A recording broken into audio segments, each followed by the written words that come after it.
Yeah, I published a book at 18. What's it to you?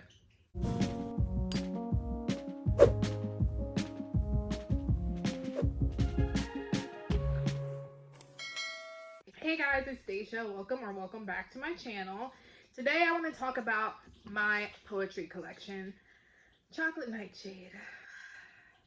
I want to break this video up into questions that people usually ask. So who, what, when, why, and how. How being the big one, because that's the question I get the most. And then I want to go into a little bit of how I feel about Chocolate Nightshade now. If you see me looking over this way, it's because I have notes, because there's a lot to say. The artist of the cover of Chocolate Nightshade was STEVI BURKETT. She also illustrated all of the beginning photos for each chapter. So the 3 chapters were Agony, Loving, and Healing. The photos that you see on those first pages of each chapter are hers. Every other illustration in the book, such as, you know, these smaller ones that go along with each poem, these are mine. Mine require less talent, so I'm sure you can tell the difference. I will link STEVI's page down below. She is super awesome. She's super sweet. She worked with me through the entirety of my book, and couldn't be more grateful for her. She's awesome. Oh, God. Who am I? I'm Dai'Sha. I already went through this. I was just barely 18 when I published my first poetry collection by the title of Chocolate Nightshade. I was working as a hostess at Buffalo Wild Wings. I was just a normal 18-year-old. There was nothing special about me. I was writing a lot of poetry at this time. It was a time when I was really figuring out who I was. I was experimenting with a lot of different things in life. I was dating. I had just graduated high school. You know, it's a very transformative time, and I was writing a lot of poetry. Writing has always been the only way that I know how to express myself and what I feel inside. I'm not very good at, I've never, see, look, that's what I mean. I've never been very good at expressing what I want to say in the most perfect way that I can when I am speaking. I have to write it out, type it out, think about it. So that's kind of my who. I published Chocolate Nightshade on November 10th, 2017. I was formatting and writing Chocolate Nightshade when I was 17. I just went through a breakup. It was my first time being dumped, I should say. You can probably tell because the agony portion of Chocolate Nightshade is truly agony. Since I was writing so much poetry at this time, I put it all in a Word document. And one day I looked and I already had about 150 poems. I thought, you know what? 150 is enough to make a book. If I really put effort into this, I could turn my poetry into a collection. It's a pretty good size collection, right? How many pages? 202 pages in this book. So why? I think I was just really trying to figure out what I wanted to do with the rest of my life. I thought that writing was it for a long time. I'm not quite sure about that now. It was a learning experience, but I knew that I was capable because I was good with formatting. I was good with self-marketing. I built my own website, which is no longer available to the public because writing is not exactly what I want to do forever. I was just trying to figure things out, I think. And I think Chocolate Nightshade was absolutely necessary in me doing that. But publishing so young, I kind of think I might have sold myself short. It took about 3 months for me to format Chocolate Nightshade total. And people ask me, how did you format it? I used Microsoft Word. Microsoft Word was the entirety of how I formatted Chocolate Nightshade. Every illustration that you see that goes along with the poems, I used an iPad to sketch those out. and sent the file over and pasted it into the Word document on my laptop. Now, how did I go forth with publishing it? I used Amazon CreateSpace, which is now combined with Kindle Direct Publishing, and Amazon CreateSpace by itself doesn't exist anymore. The internet is your best friend when it comes to marketing and SEO. If you don't know what SEO is, it's search engine optimization. It's using keywords to make sure that your website and your book actually do come up on search engines. The internet is your best friend. There's a lot of steps to SEO.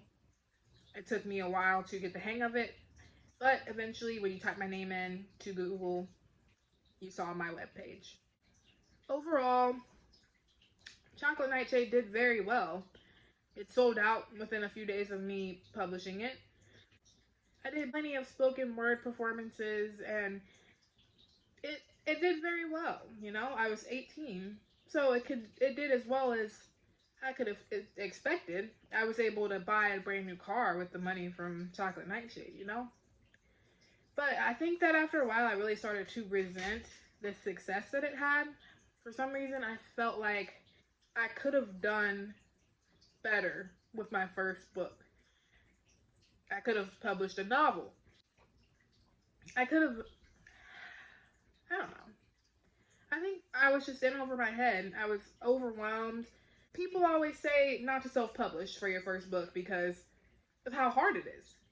I didn't listen to those people.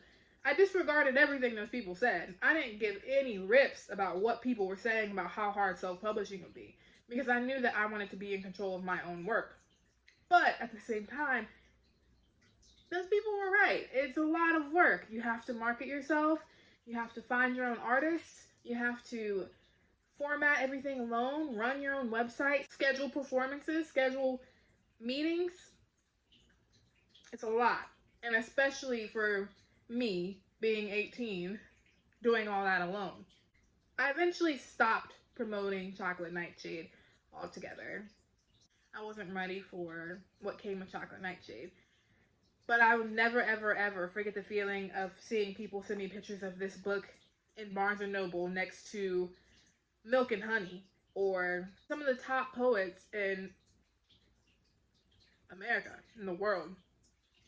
Nothing will top that feeling ever. Chocolate Nightshade was just so special to me. I feel like I resented how much I bared my soul in this book. I don't think I was ready for that kind of vulnerability to be expressed to the world, in all honesty. I should have kept it for me. And that's kind of how I'm keeping it now. I'm just keeping it for me, because many, many people have seen it, but at the end of the day, this book was just for me. It doesn't need to be successful to be special, you know? I really have procrastinated a lot on recording this video. I never know what to say. I was just barely 18 when I published this book. I didn't have much else but this book. Now I have a home, a family, a car, a baby on the way. I'm 20 now, and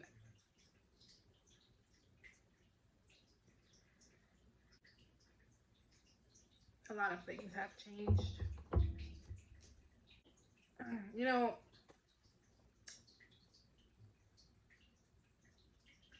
for the longest time, I didn't open this book. I didn't. I couldn't read it. I looked at it so much when I was formatting it that I was just sick of it.